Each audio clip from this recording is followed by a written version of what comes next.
Thursday nights were his favorite. 2 hours of basketball with the same guys he had played with for years. The squeak of sneakers on a church gym floor, the kind of tired that only comes from doing something you love. David Cam was driving home with sore legs and a quiet mind. Windows down, cool September air. He was already thinking about Kim's cooking, about checking on the kids before bed. He turned onto Lockhart Road. His headlights swept across the front of the house. Everything looked normal. He pressed the remote.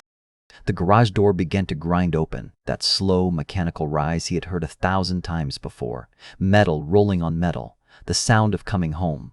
The door was halfway up when he saw her feet. He didn't understand what he was looking at. Not at first. The door kept rising. And with every inch, more of her came into view. Her legs were uncovered, a sign of the chaotic struggle that had occurred. Then Kim herself was found in a devastating state. His foot hit the brake. The car stopped at an angle, half in and half out of the driveway. He was out of the car before it fully stopped. He crossed the garage in 3 steps and dropped to his knees beside her. He grabbed her face in both hands. He said her name, then louder, then again. There was a stillness to her that was deeply unsettling. Her eyes were open, and he looked into them, and somewhere in that moment he understood something that no husband should ever have to understand.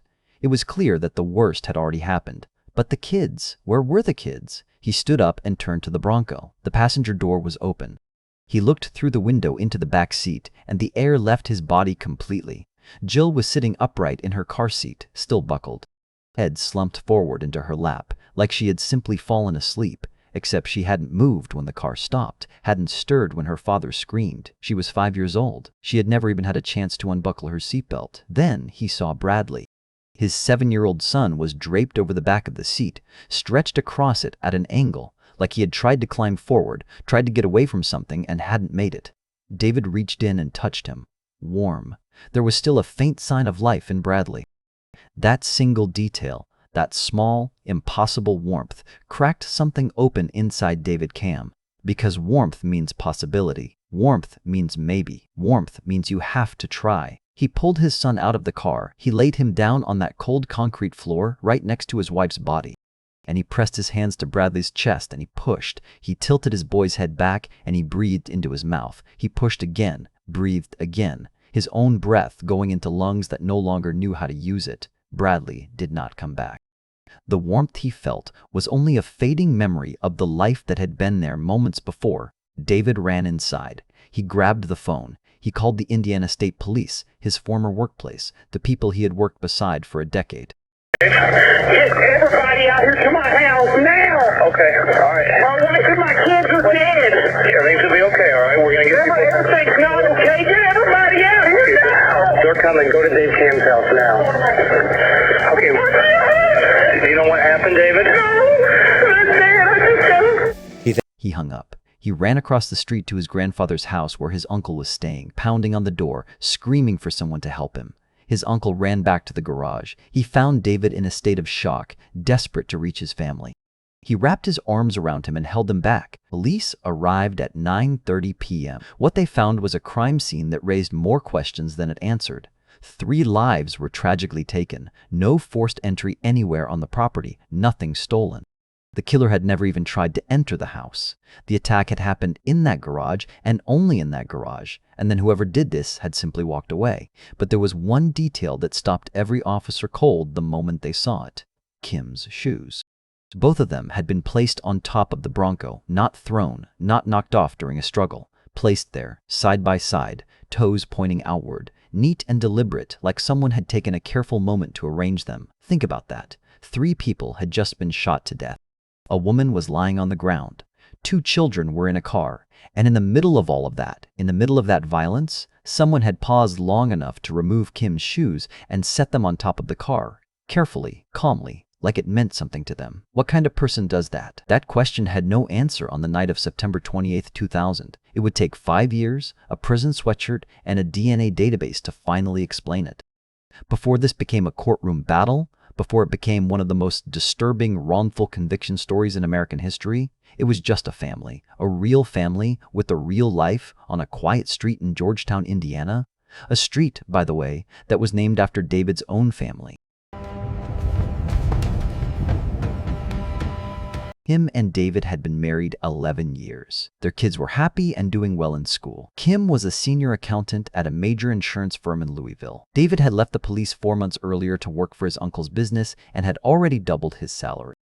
People who knew them said this was the best the Cam family had ever been. Everyone could see it. And then September 28th happened. And within 72 hours, the man who had just lost everything would be sitting in handcuffs, charged with killing them himself. Because the people who were supposed to find the killer had already decided the killer was standing right in front of them. To understand what was lost that night, you have to understand what was built and what was broken long before September 28th. David Cam and Kimberly Wren both grew up in New Albany, Indiana. Small town. Everybody knows everybody. They met in the mid-1980s, and Kim saw exactly what she had been looking for. Her sister said Kim had always wanted something solid, something real. When she met David, she believed she had found it. David later said he felt it too. Beautiful young lady, extremely intelligent, kind, huge heart. They married in May 1989, and almost immediately, David's life started moving fast. That same year, he joined the Indiana State Police. And he didn't just blend in, he earned his way onto the Emergency Response Unit, the team that handled the calls nobody else wanted. At some point during those years, he received the department's Medal of Valor, not for a routine traffic stop, or jumping into a dangerous situation to try to save a drowning man, risking his own life for a complete stranger. His colleagues loved him. Fellow trooper Shelley Romero said he was very trusting, very loyal, extremely honest, one of the most upstanding people you could ever fathom in your life. Hero cop, loving husband, growing family. That was the version of David Cam that everyone could see. The other version was harder to spot. In 1992, Kim got pregnant with Bradley. He was born in 1993, and somewhere in that same window, while Kim was raising their son and building their home and trusting her husband completely, David walked into a gym and met a woman named Stephanie. He didn't hide it well. He was seen taking her to restaurants, to NASCAR, openly, as if Kim and the children simply didn't exist when he stepped outside that front door. Kim found out when she was 5 months pregnant with their second child. Think about that for a moment. She was carrying his baby, and he sat across from her and told her he wanted a divorce. Then he packed his things and moved in with Stephanie. Even David's own family, his parents, his siblings, refused to stand by him. They stayed with Kim. They showed up for her. His own blood chose her over him. That tells you everything about how wrong what he did was. Jill was born on February 28, 1995. David wasn't in that hospital room. A few months later, the relationship with Stephanie fell apart, and David came back, said he'd changed, said he wanted his family. Kim let him come home. What followed looked, from the outside, like a real second chance. They didn't just stay in the same house and tolerate each other, they made a deliberate decision to start over. They began building a new home on Lockhart Road, the street that carried David's family name, meant to be their sanctuary, their proof that the worst was behind them. But the old habits were already returning underneath the surface. By 1997, David had started seeing another woman, then another, then more. Over the course of his marriage, investigators would eventually identify 12 women, affairs, hookups, inappropriate relationships that he kept carefully hidden from the woman sleeping next to him every night. Here's the thing about David Cam that makes this case so difficult to sit with. On one side of the ledger, you have a man who earned a Medal of Valor, who was beloved by colleagues, who his children adored, who Kim herself chose to forgive and rebuild with. On the other side, you have a man living a double life so thoroughly that 12 women had stories about him, and his own wife had no idea. Both of those men were real. And that is exactly what made him so dangerous to put on trial, because a jury that hated him for his affairs might stop asking whether he was actually a murderer. By 2000, the surface looked better than ever. David had left the police in May, 4 months before the murders. He joined his uncle Sam Lockhart's waterproofing business as a salesman, and in 6 months he was making double what the force had ever paid him. More money, more time at home, more presence.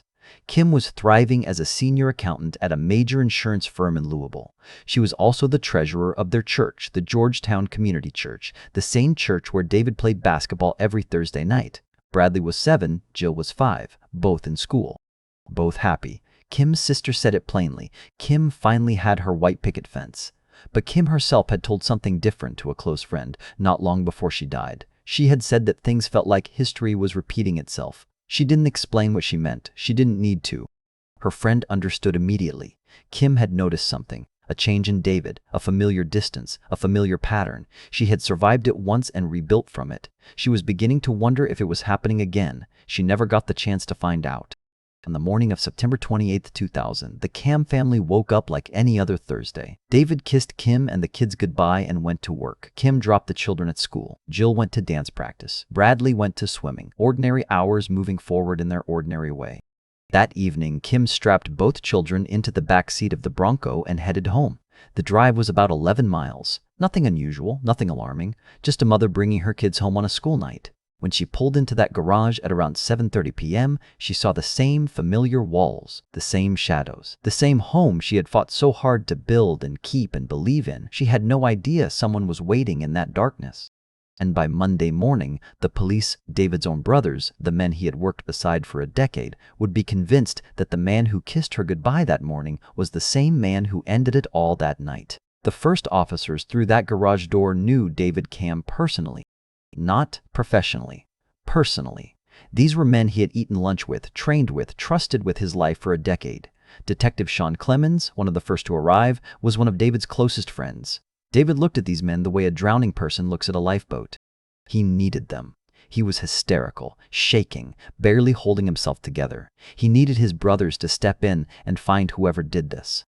But the men looking back at him weren't seeing a grieving husband. They were looking at him like a specimen under a microscope.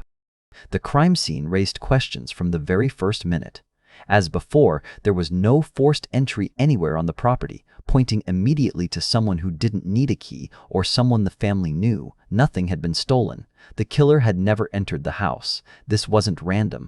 This was targeted, timed, and contained entirely within that garage. But it was the physical evidence at the scene that puzzled investigators.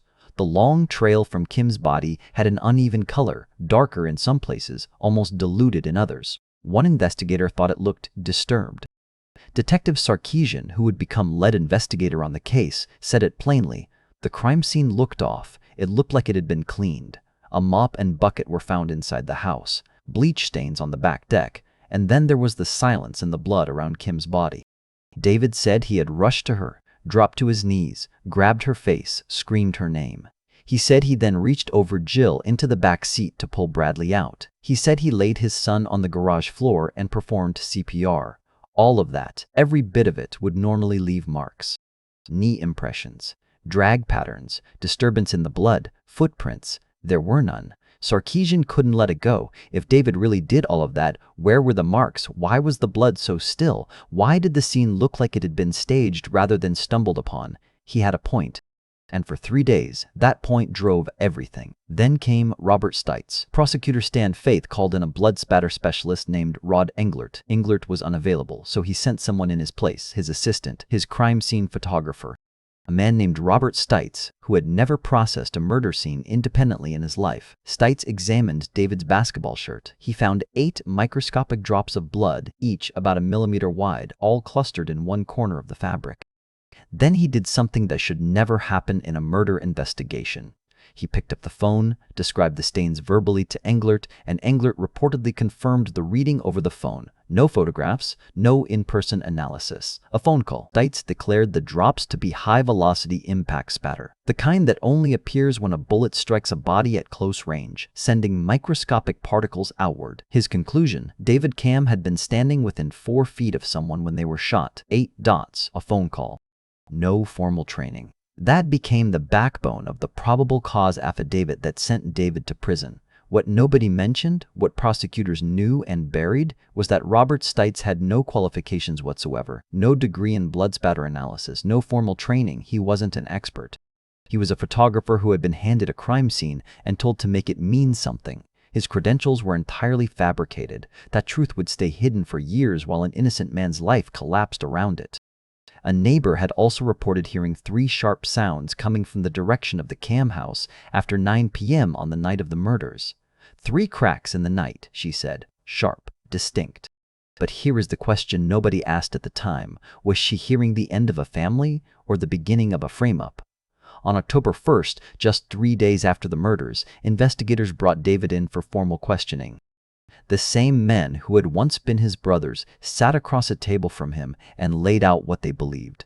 They showed him the blood on his shirt. They told him what Stites had concluded. They told him about the neighbor's report. They pointed to the absence of footprints in the blood. They told him the timeline placed the murders after he had returned home. David's response wasn't composed. It wasn't rehearsed. It was fury and grief colliding in real time. "I cannot believe this. You're going to try to blame me for killing my children?" He pushed back on every point. The neighbor was confused about the time. The blood on the shirt came from leaning over Jill to reach Bradley. He had nothing to do with any of this. Then the investigators revealed the piece they had been holding back. Jill's autopsy had found something that hadn't been in any initial report. Something dark. Something that the medical examiner had flagged immediately upon removing her clothing. The medical examiner discovered evidence of a much more sinister and personal violation against Jill. David didn't just cry, he crumbled. It was the sound of a man losing the last piece of his soul. Through tears, through visible devastation, he said, "This is my 5-year-old daughter. I had nothing to do with this horrific act. I loved my daughter." The investigators didn't move. There was one thing David had that should have stopped everything cold. 11 witnesses. 11 people, including his uncle Sam Lockhart and a respected church elder named Tom Jolly, all prepared to say under oath that David Cam had been in that gym the entire evening. Played 2 of the 3 games, sat on the baseline during the second game and had a full conversation with Tom Jolly throughout, never left, never disappeared, never came back acting strange. 11 witnesses is not a thin alibi, it is a wall. But investigators had already decided the wall was made of liars. Either these men were covering for David, or they got so caught up in the game that they missed a 15-minute window. That was their theory. That was what they chose to believe. On October 1st, 2000, 72 hours after David found his family, he was handcuffed and charged with 3 counts of murder. And while David was being fingerprinted and processed, the real answer to this entire case was already sitting in an evidence locker 2 floors away. A single gray sweatshirt, a single strand of DNA from an unknown male, right there, waiting. But the police weren't looking for the truth anymore. They were looking for a conviction. David said he was innocent. He had 11 people who could prove it. But the prosecution had already made up their minds, and they were about to bury him alive. The trial began on January 14, 2002, in Floyd County, Indiana. By that point, David Cam had already been convicted in the court of public opinion. The headlines had done their work long before any jury sat down. In New Albany, he wasn't David Cam anymore. He was the monster from Lockhart Road, the cop who killed his own family, the man with the stained clothing. The cameras weren't just outside the courthouse, they were everywhere. Every detail of his marriage, his affairs, his failures as a husband, all of it fed to a hungry news cycle that had no interest in complexity. The story was simple. Bad husband kills family, and simple stories sell. Inside that courtroom, the prosecution had a problem. Their actual physical evidence was thin. 1 shirt, 8 drops of blood. A neighbor who heard sounds she couldn't confirm were gunshots. No murder weapon, no confession, no witness who placed David at the scene. So they decided to try a different man entirely. Not David Cam the father, not David Cam the former trooper. They put David Cam the unfaithful husband on trial, and they made sure the jury despised him long before closing arguments. 12 women took that witness stand. One by one, they described affairs, inappropriate propositions, secret relationships, stretching back through David's entire career as a state trooper. The prosecution's argument was that David was so desperate to escape his marriage, so consumed by his double life, that he killed his family to get free. David's brother Donnie sat in that courtroom and said what many were thinking. If he wanted to leave, he could have just walked out the door. He'd already done it once. He wasn't wrong. David had already left Kim once, moved out, moved in with someone else, made his choice, and then he came back, of his own accord. The idea that a man who voluntarily returned to his marriage then murdered his entire family to escape it required a logic that didn't hold together under pressure. But juries aren't always deciding on logic, they're deciding on feeling. And the feeling in that courtroom after 12 women testified about the man in the defendant's chair was not good for David Cam. Then came the medical examiner's testimony about Jill. The prosecution didn't use it as medical evidence, they used it as a grenade. They threw it into the jury box and let it explode. No charges were ever filed related to it. No evidence was ever produced proving David was responsible. An unthinkable allegation directed at a grieving parent. That was the point. The prosecution knew exactly what they were doing. Their forensic case rested almost entirely on Robert Stites. Prosecutor Stan Faith stood in that courtroom and repeatedly called him Professor. He presented Stites as a credentialed expert, a PhD candidate, a crime scene reconstructionist, a man with deep experience in blood spatter analysis. Every single word of that was a lie. And Faith knew it. Stites was a photographer, Rod Englert's photographer. He had never independently processed a murder scene before the night he walked into David Cam's garage. He had no degree, no PhD, no formal training in blood pattern analysis. The title professor was a complete fabrication, constructed to make a jury trust a man who had no business being in that courtroom as an expert. And yet, there he was, testifying with complete confidence that 8 microscopic drops of forensic traces on a basketball shirt proved David Cam had shot his own family. A man who had never processed a crime scene in his life was now the primary reason a father was going to spend 195 years in a cell. The defense brought their own expert, a bloodstain analyst with more than 30 years of legitimate experience. He testified that those 8 drops were entirely consistent with transfer. When David leaned over Jill's body to pull Bradley from the Bronco, his shirt would have brushed against the blood on her hair and arms. 8 drops, exactly like those. He even demonstrated it with a wig and stage blood in the courtroom. He also pointed out something Stites had conveniently ignored. A real gunshot at close range doesn't produce 8 drops, it produces hundreds, possibly thousands. If David had fired a weapon within 4 feet of his daughter, he wouldn't have had 8 spots on his shirt. He would have been covered. The jury heard both arguments. They chose to believe the photographer with the fake PhD. The prosecution also had a phone record they believed proved David had lied about his alibi. Records showed a call made from David's home landline at 7:19 p.m., right around the time Kim and the children would have been arriving home. This contradicted David's claim that he had gone straight to basketball and hadn't been home. 1 state, 2 clocks.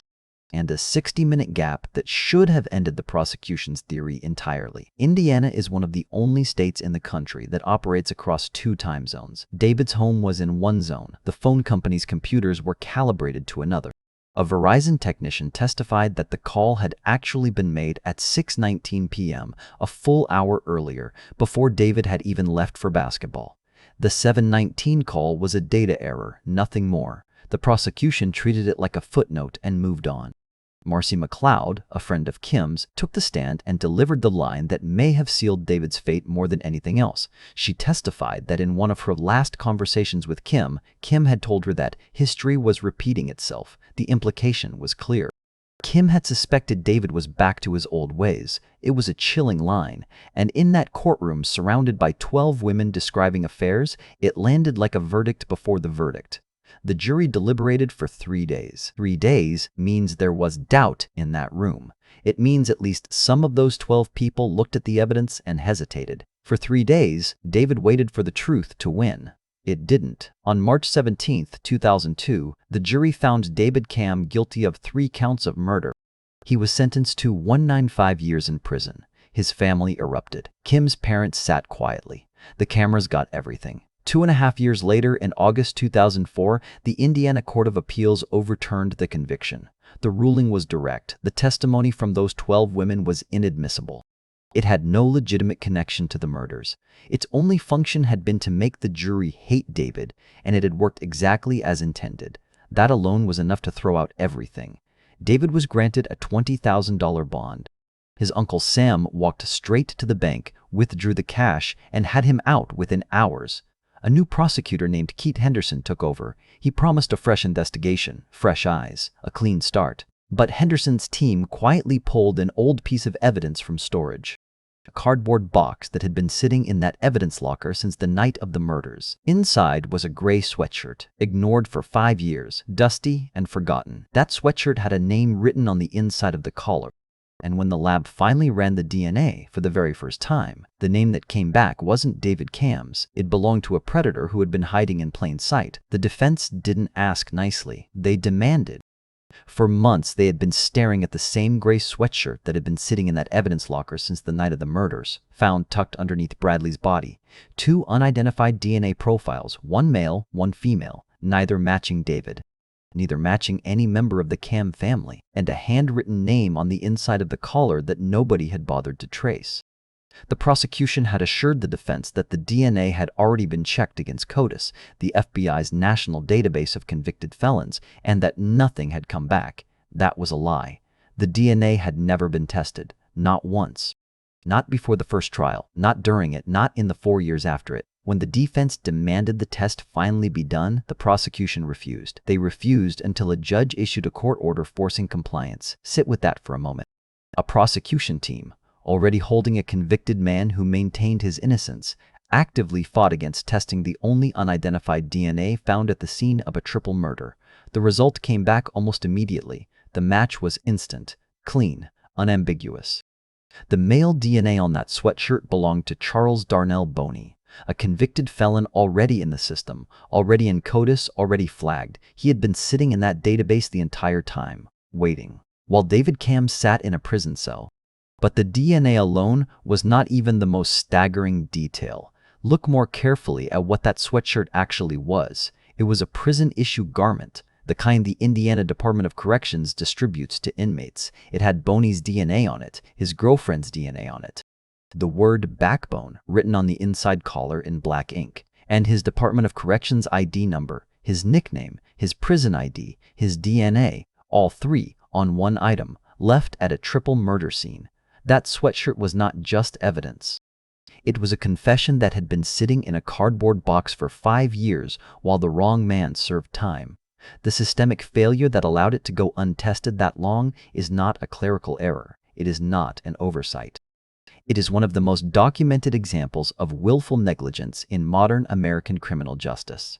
So who was Charles Darnell Boney? His record followed a pattern: deliberate, escalating, always aimed at women. He attended Indiana University in Bloomington. Over the years, the charges built up: robbery, battery, armed robbery, resisting law enforcement, each crime a little darker than the last. But the one that gave him his permanent name happened when he forced his way into a home and held 3 women at gunpoint. He wasn't after money. He wasn't after jewelry. He wanted their shoes. That single act earned him the name that would follow him forever: the Shoe Bandit, because Boney had a foot fetish, not a passing interest.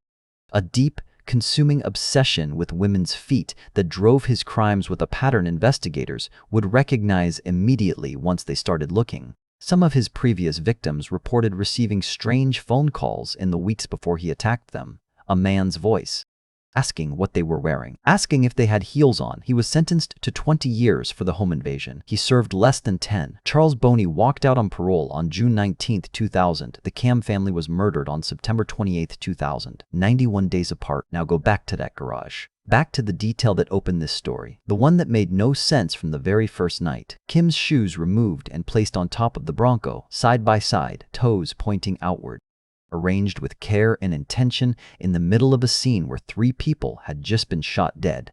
And Kim's feet, both of them, had bruising and abrasions across the tops, injuries that the original investigation never explained, never connected to anything, never followed. From night 1, those shoes had been the strangest detail at that crime scene. Investigators knew they mattered. They just had no framework for understanding what kind of person pauses, in the aftermath of 3 murders, to carefully place a dead woman's shoes on the roof of a car. Now, they had their framework. This wasn't random. This wasn't incidental. It was signature behavior from a man whose entire criminal history was built around exactly this obsession: the sweatshirt, the shoes, the foot injuries. Every detail that had felt wrong since September 28th suddenly snapped into focus around one name: Charles Boney's. On February 17, 2005, police brought him in. He came in relaxed, talkative, almost impossible to shut up. Investigators said he just kept going, answering questions nobody had asked yet, filling silence with explanations. He admitted the sweatshirt had once been his, but said he had dropped it in a Salvation Army box months before the murders. Investigators pointed out the problem quietly. A laundered, donated shirt would not carry fresh DNA on its collar. His profile was there as if he had worn it recently. Boney moved past it. Then he said the thing that trapped him. He told investigators, calmly, confidently, that his fingerprints could not be at the crime scene. For my prints to appear there, he said, I would have had to have been there. He failed his polygraph. They let him go and said nothing. 2 weeks later, a partial palm print that had been collected from the exterior of Kim's Bronco on the night of the murders, sitting unmatched in the evidence file since 2000, was finally run against Boney's records. Perfect match. The man who had sat in that chair and told investigators his prints couldn't possibly be there had left his handprint on the car where 2 children were murdered. Charles Boney was arrested on March 4, 2005. That same day, David Cam's charges were dropped. For exactly 1 hour, it was over.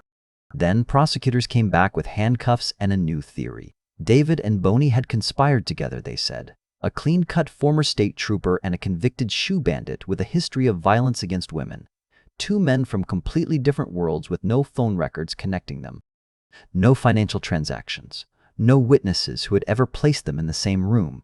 And the prosecution wanted a jury to believe they had planned a triple murder together. It wasn't about justice anymore.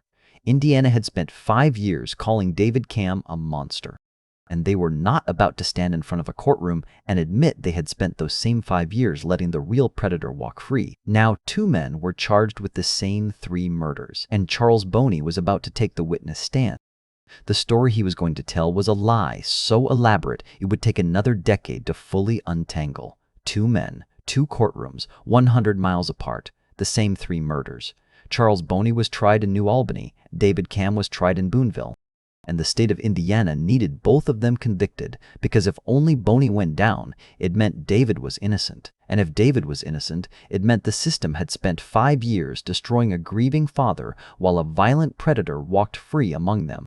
That was not a story they were willing to tell. Boney went first. After changing his story multiple times during interrogation, first claiming he knew nothing, then claiming he barely knew David, then claiming he watched everything, he finally settled on a version and delivered it to the jury.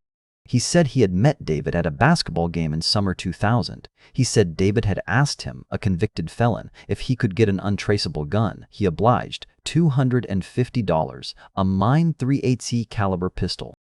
Then on September 28th, he claimed he returned to the Cam house to deliver a second weapon wrapped inside his gray sweatshirt.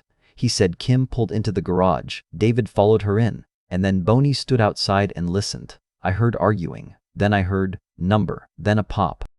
Then a child's voice, Daddy, then another pop, then a third.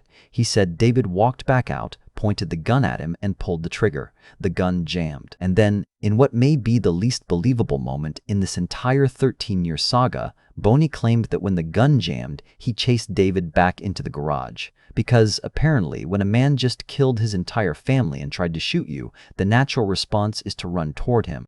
He said he tripped over Kim's shoes in the confusion, picked them up, and placed them neatly on the Bronco. Then he saw the children. Then he ran. The jury didn't fully believe he was just a witness. The inconsistencies were too visible. Wrong vehicle, wrong clothing on David, details that shifted under pressure, but they believed enough to convict him of participating in murder. On January 26, 2006, Charles Boney was found guilty of 3 counts of murder and conspiracy.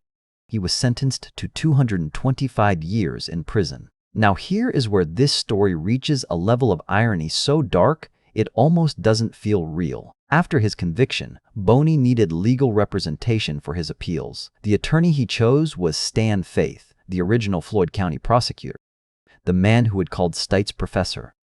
The man whose decisions had sent David to prison in the first trial was now representing the man whose DNA had been at the scene the entire time. The same man who built the case against David Cam was now defending the actual convicted killer. Nobody in the system blinked. David's second trial began on January 17, 2006. His jury was never told that Charles Boney had just been convicted of these same 3 murders in a courtroom 100 miles away. They were not told about the Shoe Bandit, not told about the foot fetish, not told about the history of violent attacks on women, the shoe stealing, the harassing phone calls to victims. The judge ruled it inadmissible. It was a legal blindfold. The jury was deliberately kept in the dark, allowed to hear that Boney's DNA existed at the scene, but given no context for what kind of man had left it there. They couldn't see the full picture because the court had covered half of it. Keith Henderson had promised a fresh investigation. What he delivered was the same case with a new fictional motive. Since the affairs were gone, the appeals court had permanently closed that door. Henderson needed something else to explain why David would kill his family, so he built his entire case around the molestation allegation. His theory: David had been abusing Jill. Kim had discovered it, and David murdered everyone to keep it from coming out. No physical evidence, no witness, no medical confirmation, no report from any teacher, doctor, or family member who had ever seen or suspected anything. The medical examiner herself had said she could not rule out other explanations. No abuse charges were ever filed because the evidence to support them simply did not exist. Henderson used it anyway, as his centerpiece, as his motive, not evidence, a story. A fictional motive built from speculation, aimed directly at a jury's emotions. And then a documentary crew captured something they weren't meant to capture. Henderson, in a private moment with his team, was recorded discussing the 11 alibi witnesses.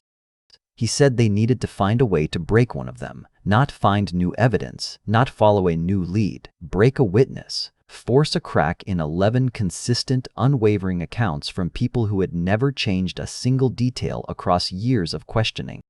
While David was fighting for his life in a courtroom, his prosecutor was running a strategy session on how to manufacture doubt about the people telling the truth. And then, the witnesses started talking about what had happened behind closed doors. Lynn Scamahorn was a DNA analyst for the Indiana State Police.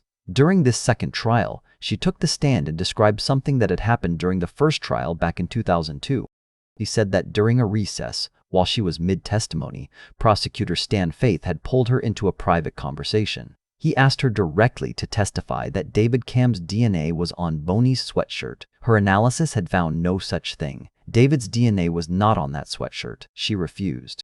Faith's response, she testified under oath, was to scream at her. He threatened to have her fired. He threatened to charge her with obstruction of justice, a felony, if she didn't say what he wanted her to say, a scientist, doing her job.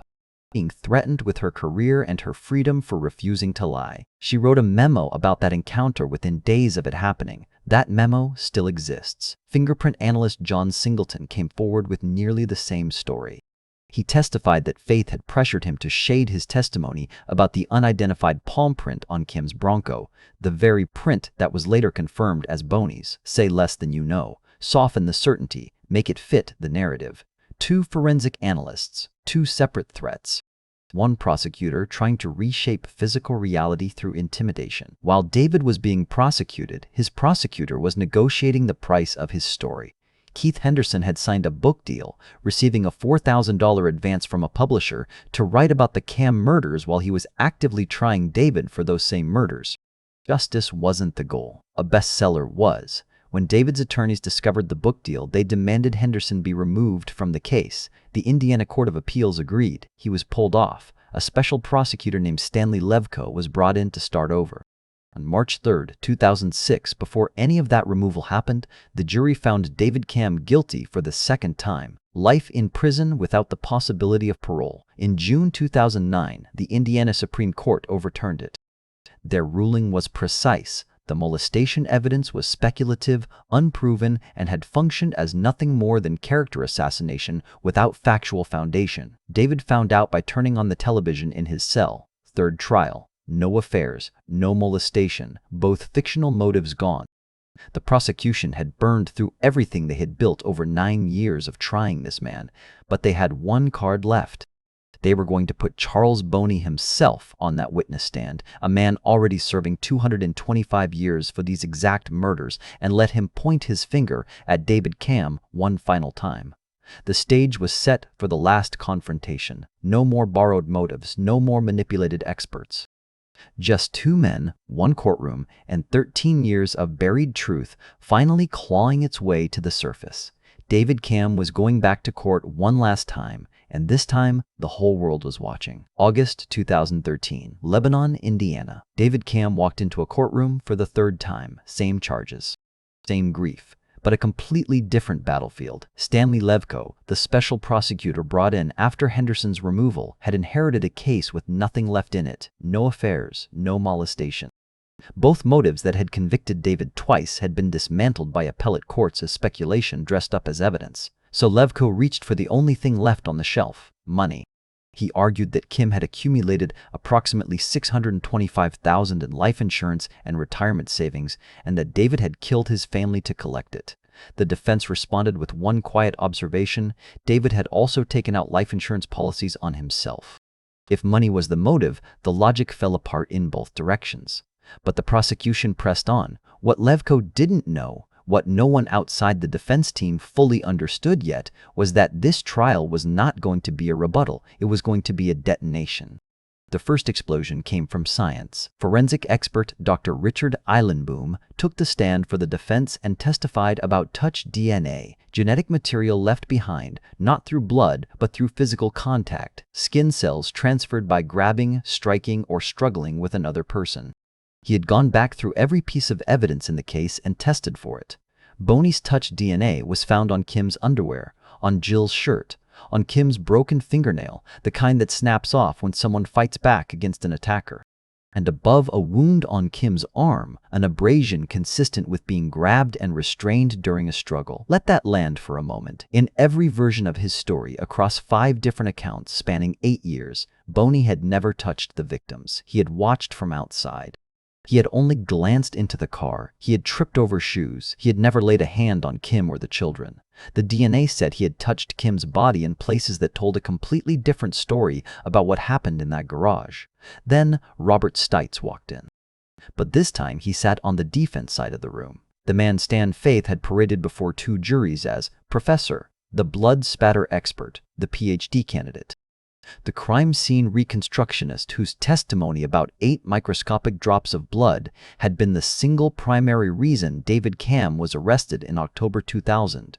That man sat in the witness box in 2013 and admitted everything. He was not a professor. He was not a PhD candidate. He was not a crime scene reconstructionist. He was Rod Englert's photographer, sent to a garage he had no training to process, handed a role he had no credentials to fill. Every title Faith had used to introduce him to 2 separate juries was a fabrication.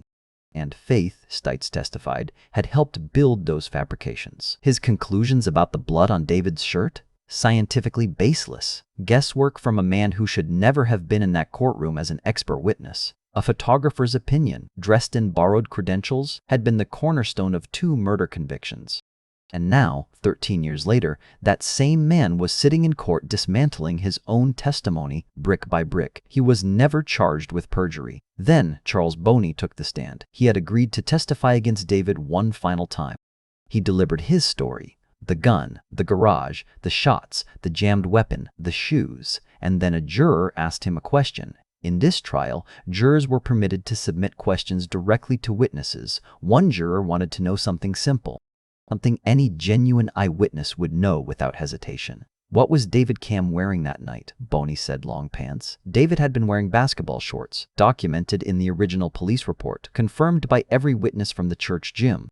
The same basketball shorts he had put on before leaving for a Thursday night game he played every single week. The man claiming to have stood outside that garage and watched David murder his entire family could not correctly identify what David was wearing.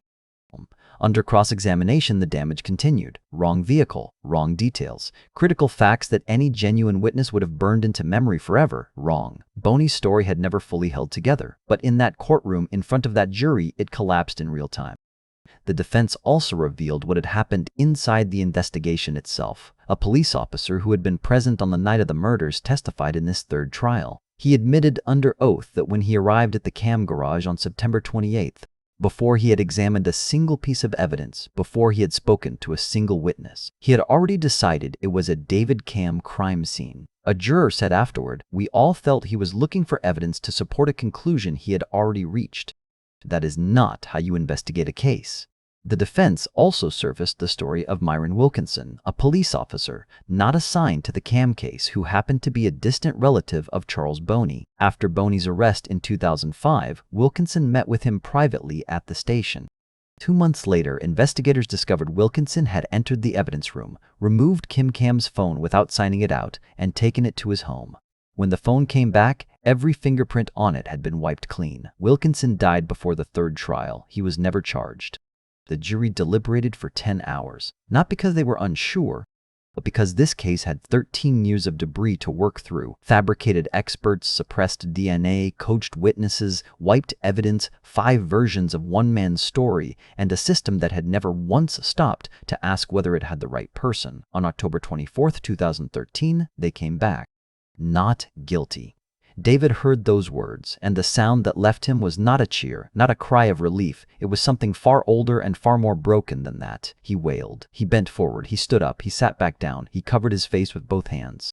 13 years of a wrongful conviction, of fighting from a prison cell while his children's killer walked free, came out of him all at once in that courtroom. The church elder who had sat on that baseline and talked with David during the basketball game on the night of September 28, 2000, watched it happen. He had also been there the night David found his family. He knew what David's grief looked like. He said quietly, "The night I found him at the crime scene, he was on the ground, wailing and weeping over his family. He wept the same way today, but for joy." Not everyone felt that joy. Kim's parents, Frank and Janice Wren, sat in that courtroom and heard the verdict and could not accept it. Frank said afterward, "Did I hear that right? What went wrong?" To this day, they believed David was responsible for their daughter's death. The system didn't just fail Kim, Bradley, and Jill on September 28, 2000. It failed them again every year after that, and in doing so, it fractured a family that had already lost everything, driving a permanent divide between people who had once stood on the same side of grief. That is a wound the verdict could not heal. In 2016, David settled a civil lawsuit against Floyd County for $450,000. In April 2022, nearly a decade after his acquittal, his final civil action was settled for $4.6 million after the 7th Circuit Court of Appeals ruled he had valid claims for false arrest against Stites, Englert, Faith, and Clemens. During oral arguments in that civil case, a federal justice referenced Star Trek when the Attorney General attempted to explain how David could have simultaneously been at the basketball game and committed the murders. The court was openly dismissive. One justice reportedly laughed.